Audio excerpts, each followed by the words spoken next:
This is what my graph used to look like, and this is what it looks like now. So let's see what's changed. Okay, if you're running the Icom 7300, this is how I have mine set up. Noise blanker off, noise reduction off, AGC set to fast. And to change AGC, you can hit the function and just tap this soft key. And you can actually turn the AGC off if you hold that in. Brings up another menu. The fast, I can turn it off. And I tried it that way, like the user guide said, but I had a horrible overload. I turned my RF gain down and that took care of it, but I'm afraid I'll forget, so I left this as the default. The other thing you can look at is your filter. If you hold in that soft key, the default for filter 1 is 1.2, and I like to have mine wider. So I touch the bandwidth and rotate the dial, and you can go to 3, 3.3, 3.6. I got mine at the widest. I like it like that. Exit out of there. And the other thing that you can look at on your radio, if you go into the menu, set, connectors, this is the output level that adjusts the sound level going into your laptop or the software. Mine's set at 35 right now, and you can take a look and see what yours is set at. I used to have mine up higher at 85%, but you can also control it from the software, the Windows 10 software, so it's not real important here, but 35, 50, 80% should be fine.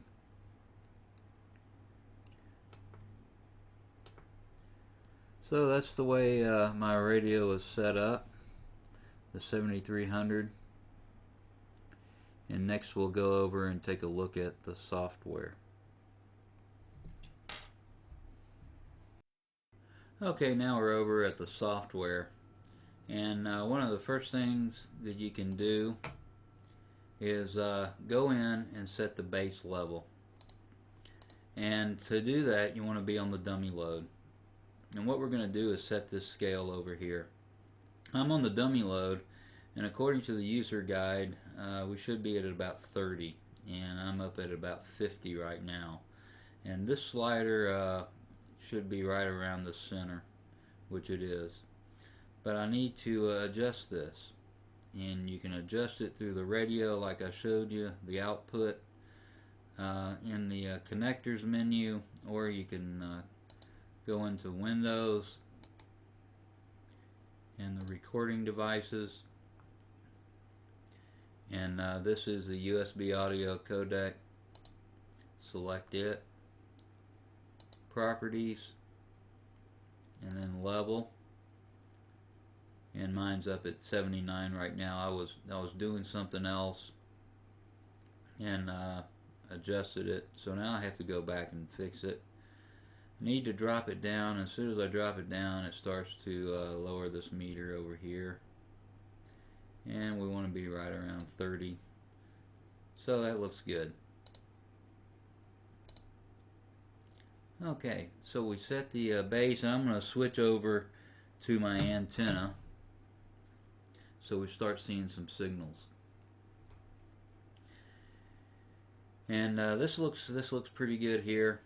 Let me show you in here. My decode is set to deep. That's also in the user guide, and I'll put a link to that user guide below. Here's my Y graph waterfall, and I have mine set a little differently than in the user guide. Extend out a little bit past 2700 hertz, and I found out if I stretch it out any further and I try to transmit over here, I don't get any power output, and it's probably just something to do with my radio.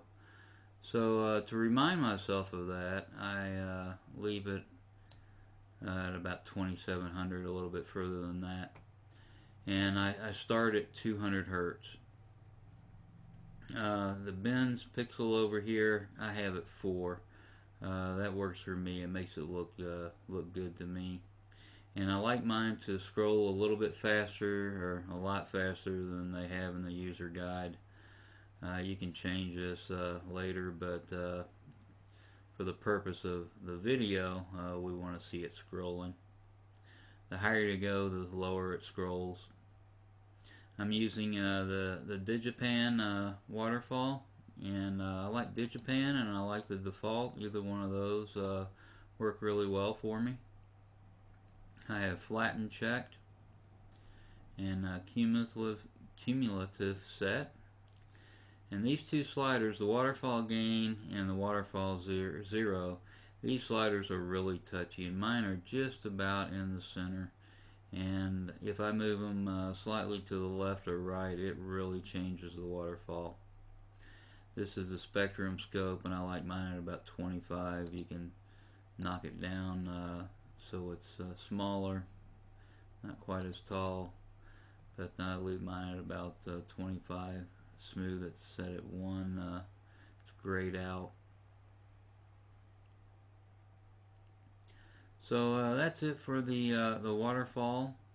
Let's let it scroll down just a little bit. The signals really pop out, and I'm able to tell there is some activity on the band right now. This looks good to me. I don't have those dark blotches in there that I had before.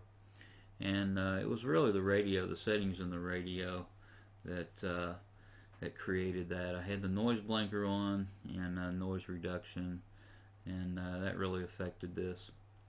So anyway, I hope you like this. I hope you find it informative, get some good information out of it. If you have a better way of doing it, please comment below. I'll put some links below to the information that I used. So thanks for watching Best 73 and Good DX. Please remember to like, subscribe, and share.